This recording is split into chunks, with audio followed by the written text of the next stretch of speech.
when the Independent National Electoral Commission lifted the ban on political activities in 2014, that's 2014, the politicians in the country took off as though it was a 100 meters dash. The tape was first set for February 14th, but was shifted further down the tracks to March the 28th. And boy, was it a race heated. Hello and welcome to the program Nigeria 2015. I am Neota Igbe. They made statements they thought would help to sway the electorate. Some of them bought into these words from the lips of the politicians, while some promised an overhaul of the nation's infrastructure. Some other politicians thought it would be better to just maintain what was available with a little tweak here and there. Besides the promises that were made, there were other statements that many considered inciting enough to cause chaos. When the date came, it is believed that the Nigerian voters spoke loud and clear through their ballot. So, now that the election battle has been fought and won, what about the promises? Was there a laid-down plan to see them fulfilled, or would they go down the drain like many others before? Can the PDP, the new opposition party at the federal level, be effective in holding the All Progressives Congress accountable, or would they allow the Nigerian citizens to speak again at the next elections? In the meantime, in the course of the program, we would hear from some of our correspondents about events in their location. Emmanuel Ebei, or we'll begin with Maria Bird, who will be speaking to us from Washington, D.C. Emmanuel Ebei will talk to us from Rivers, and Imani Joe Adinoe will talk to us from Cross River State. For those of you on the social media platform, we are available for you to air your views on the show. You can tweet at us using the hashtag Nigeria 2015. Please use the Twitter handles on your screen at Channels TV and at Neota Igbe. If you have comments or questions of more than 140 characters, do send us an email to nigeria2015@channelstv.com. We'd love to hear from you. You can also send us pictures through our Eyewitness platform. Now, this is how you can do that. Download the Channels TV app for Android, iOS, and Windows phones. Tap to show the Eyewitness menu and follow the instructions. You can also send your report on this platform using the SMS medium. That's just in case you don't have any data plan on your device.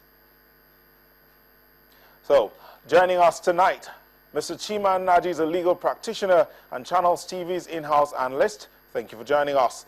Ido Ajanaku is a media strategist for the Ambode Campaign Organization. He's also here. And joining us from Abuja is Ben Oyeche, a member of the People's Democratic Party. He joins us from our Abuja studios. We'll get to see him on that screen in due course. We'll also be speaking with Dele Alake, Director Strategic Communication for the Buhari Campaign Organization via telephone. And Sylvester Okere, a political analyst based in the United States of America, will speak to us later on via Skype. But for now, what are the key promises that the All Progressives Congress made to Nigerians?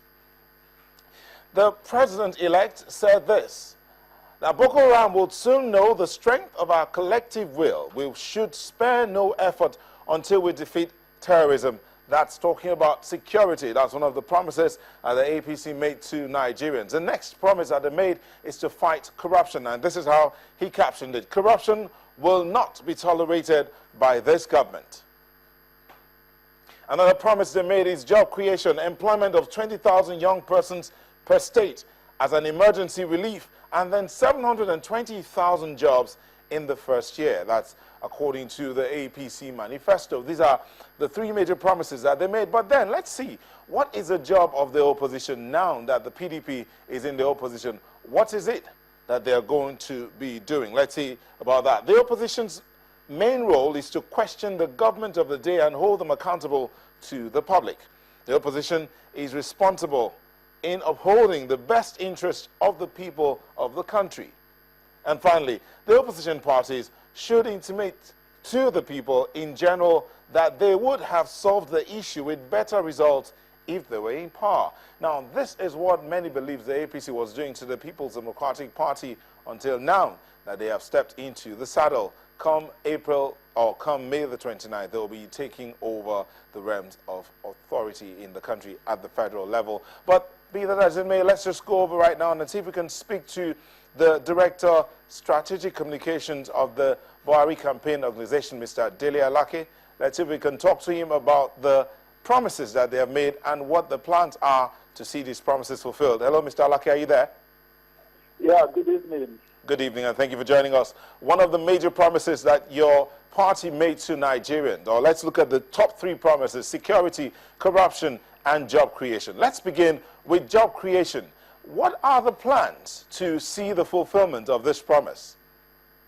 Oh, well, thank you very much. It's quite easy when you have a government that is committed, that is visionary, that is knowledgeable, and possesses the will, the political will to effect plans, programs, and policies. It's quite easy to create 20,000 jobs a state. Don't forget, too, that we have a state in the APC that has already done this, and that is Osun State. Ogbeni Rauf Aregbesola has done it.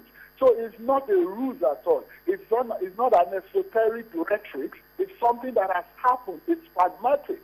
He has created 20,000 jobs in Osun State, and we can replicate that. In fact, when this thing was done in Osun State, I remember vividly Rauf Aregbesola went to Mr. President to intimate him of this plan and how it could be done and replicated nationwide. But it was the advice was rebuffed. So we would do it. We will replicate that in all the states of the federation, and you know how many jobs that will come to if you look at the numbers.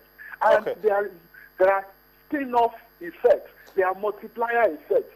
When you even introduce, for instance, 1 meal a day, let's say an egg a day for all pupils in elementary schools throughout Nigeria, do you know what you have done? You have caused an exponential effect on egg production, on the poultry industry, on agriculture, on so many other spin-offs are there that will create jobs. Okay, Mr. Lake. Osun State, the entire egg production in Osun State cannot satisfy the 1 egg per day for pupils. Eggs are now being imported from other parts of Nigeria into Osun, thereby creating multiple effects, ripple effects on the economy of Osun State and surrounding neighboring Mr. Lake, if I may come in here. Now, you said it's been done in Osun State and you replicate it across the country.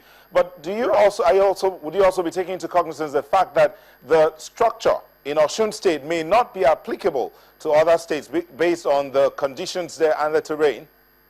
No, there is no structure that is peculiar to Osun in terms of unemployment that is not generalized in Nigeria. Unemployment is unemployment. We have multitude of graduates that are roaming the streets. So you have to be creative. Once you are creative in enacting some of these regulations, some of these policies, and then you possess the will, it is the will that has been largely lacking in our public officers in implementing these policies.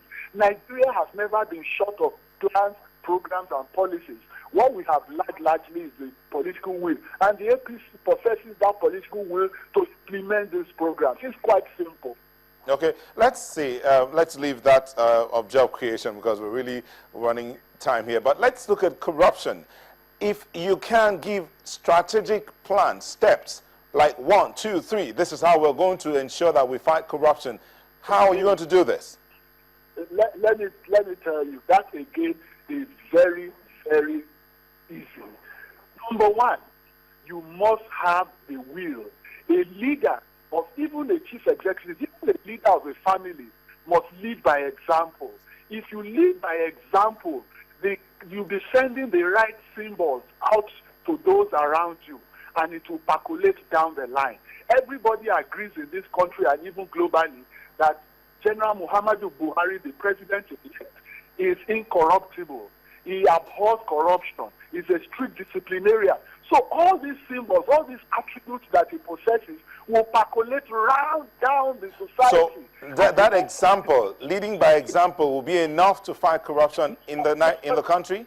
Number 2, that is very important. Number 2 is the fact that there will be a strengthening of the institutions of state. All the coercive agencies, the investigative agencies, the prosecution agencies will be strengthened. And once they are strengthened, they will know that they have to perform their duties. It will be a line drawn, henceforth no corrupt practices. And then you strengthen the judiciary. You make the judiciary independent so that they are not subject to the whims and caprices of the rulers. they will do their job. And once you make all this, you strengthen these structures of democracy and institutions of state to perform independently, judiciously, and efficiently, then corruption will start to be ameliorated. There is no way that you can cancel it or eradicate it 100%. It doesn't happen anywhere in the world. But it must be reduced to a level that it does not become dysfunctional in the polity. That's what the government is going to do. Okay, finally, let's look at security. Yes. Security, again, we take the Boko Haram as an example. Now, General Buhari, everybody knows, he has been a military man all his life. Apart from that, this is a man who, when he was GOC, was noted for removing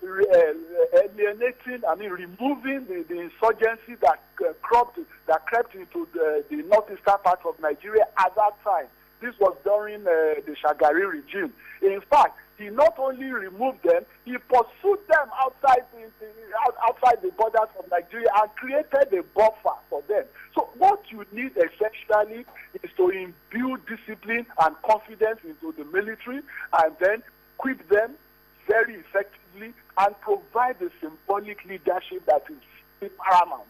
Once you are able to put in place all of these measures, the troops themselves will have confidence in you, in the leadership, and they will be queued up and perform their duties effectively and efficiently. Okay, and Mr. Lake, all right. if I may come in here, let's just go back a little bit to the first promise we talked about, employment. Now, you talked about that it's been done in Osun State. How is it that it was only Osun State that could implement 20,000 jobs amongst all the APC states that you had? No.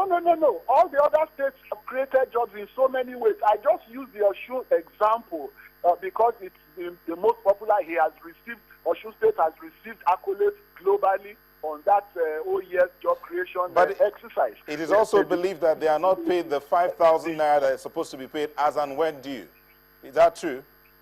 10,000 naira they are being paid as and when due. They are paid that? There has been no problem whatsoever to the best of my knowledge. Okay. And the policy is still on. Okay. I asked the question because you know that all the states do not have the same level of income. Now, if you say this is going to be replicated across all the states in the country, the question will be, how would they be paid? At least minimum wage, if that's what you're promising. Don't forget that this time around, it will be the federal government funding. It is not necessarily the states that are creating. Wherever there is a shortfall, of course, because it's a policy of the federal government then comes in to complement. And in any case, once you are creative and you have the knowledge, the know-how, there's the correct methodology, all of these things are very easy to achieve. Okay, but are you also worried about the fact that the federal government might not have enough income enough to handle all of this across the states? I can assure you, my brother, that the federal government has enough income. There is enough income in this country to give effect to all the right policies that will cater for the welfare of our people. Once you manage our resources judiciously, you reduce corruption to a level that it does not become dysfunctional and plug loopholes and leakages. These are the areas that the major resources of the country are being drained through. If you block all those leakages and loopholes, you will discover that there is enough resources to implement policies, the correct policies, to cater for the greatest number of our people in this country. All right, thank you very much, Mr. Alake. We're speaking to Mr. Dele Alake, Director, Strategic Communication, Buhari Campaign Organization. This one, we'll take a short break. When we'll come back, we'll get to talk with our in-house guests. What are their own opinions concerning this? Please join us again.